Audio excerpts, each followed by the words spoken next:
Assalamualaikum warahmatullahi wabarakatuh. Alhamdulillahirabbil alamin. Allahumma sholli ala sayyidina Muhammad wa ala ali sayyidina Muhammad. Yang saya hormati Bapak Muhammad Gufron MSI selaku dosen pengampu mata kuliah Sejarah Pendidikan Islam dan juga teman-teman yang berbahagia. Perkenalkan, nama saya Hani Hairunisa dengan NIM 2621092 dari kelas SPID. Berkarya, berbakti, dan bermanfaat.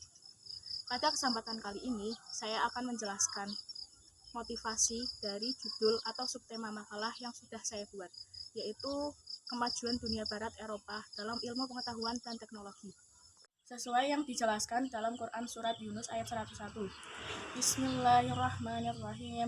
Qul ya'budu madza fis samawati wal ard wa ma tuhnil ayatu wan nudur qaumin la yu'minun. Yang artinya, katakanlah, perhatikanlah apa yang ada di langit dan di bumi. Tidaklah bermanfaat tanda kekuasaan Allah dan Rasul-Rasul yang memberi peringatan bagi orang-orang yang tidak beriman. Langsung saja masuk ke judul makalah, yaitu Kemajuan Dunia Barat atau Eropa dalam Ilmu Pengetahuan dan Teknologi. Kemudian isi ringkasan dari makalah tersebut yaitu bangsa Barat menyaksikan realitas bahwa ketika Andalusia berada di bawah kekuasaan umat Islam, negeri ini telah terlalu jauh meninggalkan negara-negara tetangganya di Eropa, terutama dalam bidang pemikiran dan sains, di samping perkembangan dan kemajuan bangunan fisik. Dalam hal ini, pemikiran Ibnu Rushd atau Averroes tahun 1120 sampai 1198 Masehi sangat berpengaruh di dunia Eropa.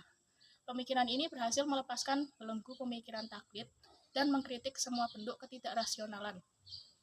Baru pada pertengahan abad ke-20 Masehi, dunia Islam mulai bangkit, melepaskan negerinya dari imperialisme Barat. Adapun kekuatan Islam terakhir yang masih disegani oleh lawan adalah Kerajaan Utsmani di Turki. Akan tetapi, yang terakhir ini pun terus mengalami kemunduran demi kemunduran, sehingga Turki Utsmani dijuluki sebagai The Sick Man of Europe, yang artinya orang sakit dari Eropa. Di hadapan mereka masih terdapat kekuatan-kekuatan angkatan perang Islam yang sulit dikalahkan, terutama Kerajaan Utsmani yang berpusat di Turki. Dua penemuan itu sungguh tak terkirakan nilainya. Eropa menjadi maju dalam dunia perdagangan karena tidak lagi tergantung kepada jalur lama yang dikuasai umat Islam. L. Stoddard dalam The New World of Islam menggambarkan situasi tersebut dengan kata-kata yang demikian.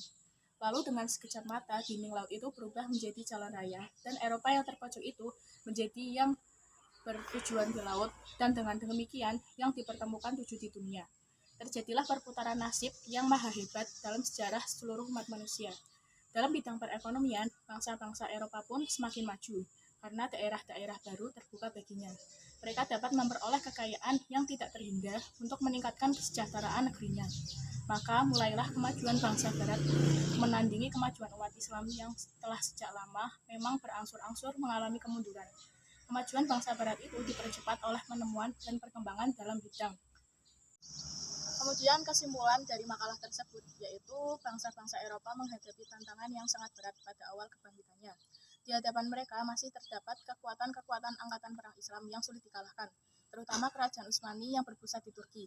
Tidak ada jalan lain, mereka harus menembus jalan yang sebelumnya hanya dipandang sebagai dinding yang membatasi gerak mereka.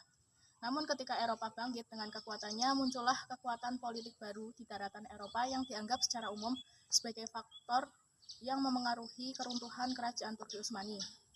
Munculnya kekuatan baru tersebut disebabkan oleh beberapa pertemuan di beberapa teknologi, mendorong bangkitnya kekuatan baru di bidang ekonomi maupun militer. Perubahan semacam ini tidak hanya merubah format hidup masyarakat Islam, tetapi juga keseluruhan umat manusia.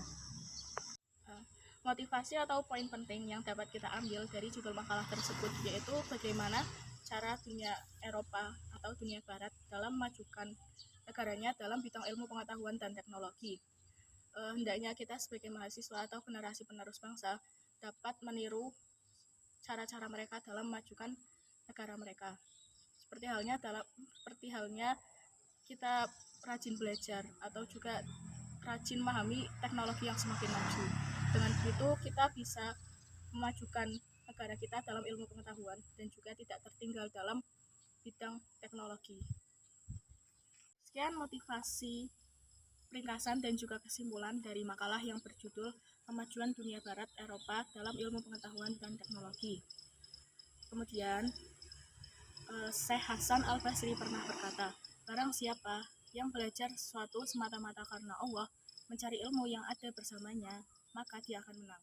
Dan barang siapa yang belajar sesuatu karena selain Allah, maka dia tidak akan mencapai tujuannya. Juga pengetahuan yang diperolehnya tidak akan membawa lebih dekat kepada Allah. Kemudian Imam Al-Ghazali juga pernah berkata, bantinglah otak untuk mencari ilmu sebanyak-banyaknya guna mencari rahasia besar yang terkandung di dalam benda besar bernama dunia ini. Tetapi pasanglah pelita dalam hati sanubari, yaitu pelita kehidupan jiwa. Dan terakhir, Ali bin Abi Thalib pernah berkata, yaitu ilmu lebih utama daripada harta, sebab ilmu warisan para nabi. Adapun harta adalah warisan Korun, Fir'aun, dan lainnya. Ilmu juga lebih utama dari harta karena ilmu menjaga kamu. Kalau harta, kamulah yang menjaganya. Sekian video tugas dari saya. Jika ada tutur kata yang kurang berkenan, saya mohon maaf. Hidup kesepian tanpa kekasih. Cukup sekian dan terima kasih. Wassalamualaikum warahmatullahi wabarakatuh.